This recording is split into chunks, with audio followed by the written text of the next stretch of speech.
Hi, I'm Chinn, Director of the Missouri Department of Agriculture, and I'm excited to be able to be a part of the Missouri State Fair Foundation's Read It to Win Challenge. Today, I'm going to be reading Who Grew My Soup, written by Tom Darbyshire and illustrated by C.F. Payne. A boy of age 10 named Phineas Quinn was out playing ball when his mom called him in. "It's lunchtime," she said. "Here's something nutritious." This instantly made young Phin Quinn most suspicious. "It's yummy," she said, with a smile brightly beaming, as she gave him a bowl of soup gently steaming. Phin looked down and thought, "Yuck, it's vegetable gunk. The foods I prefer are the foods she calls junk. Fake colors and flavors, delicious and dandy. They're in all my favorite sodas and candy. Chemical additives, yum, they're the best. The snack foods I crave are preserved and processed. I like stuff that's deep fried and loaded with sugars, but vegetable soup? Yikes, I'd rather eat boogers. This looks too healthy, I bet it tastes icky." So Phin hatched a plan, and oh boy was it tricky. "I'll eat it," said Phin. "Yes, I'll happily do it, as soon as you're able to tell me who grew it." "Like you always tell me," said Phineas Quinn. "Don't put that in your mouth, you don't know where it's been. These veggies might come from some weird far-off land, like outer Mongolia or Distanstan. They might come from places like North Los Mandou or Timbuktu Far or West Hinterloo. Who grew these carrots? Who grew these tomatoes? These beans and this barley? This corn, these potatoes? Who sprouted this spinach? Who planted these peas? And who picked this celery? Tell me now, please. I'll not take one sip of this vegetable goop unless you tell me this, who grew my soup?" While Phin thought himself oh so terribly clever, he'd never have guessed what came next, never ever. His eyes popped, his jaw dropped, he tumbled his spoon. From the sky came a flying tomato balloon. The pilot in goggles was shouting hello from a rather large cooking pot hanging below. "Hop in, hurry up, climb aboard, tally-ho!" "Where are we going?" Phin asked, most alarmed. "We're going," the man said, "to where soup is farmed. I'm Mr. Mattoo, Chief Soup Supervisor, and we won't come back until you're super wiser. Our trip won't take long, not at all, no indeed. This balloon can achieve supersonical speed."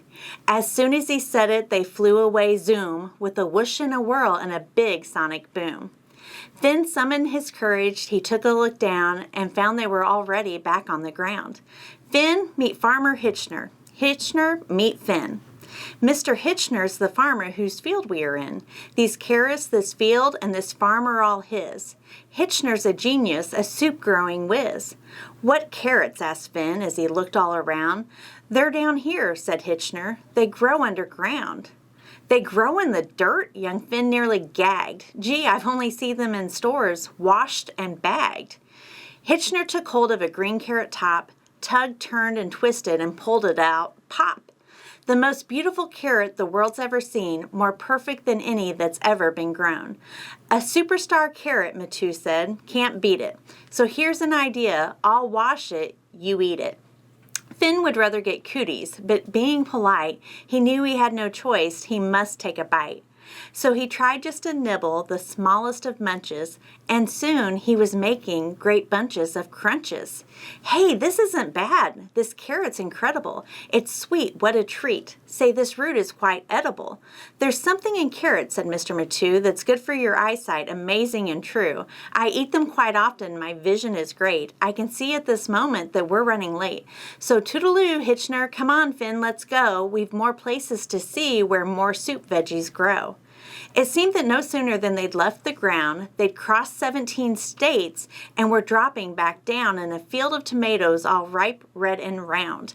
"Phin, meet Farmer Perez. His thumbs are quite green. The tomatoes he grow are the best ever seen."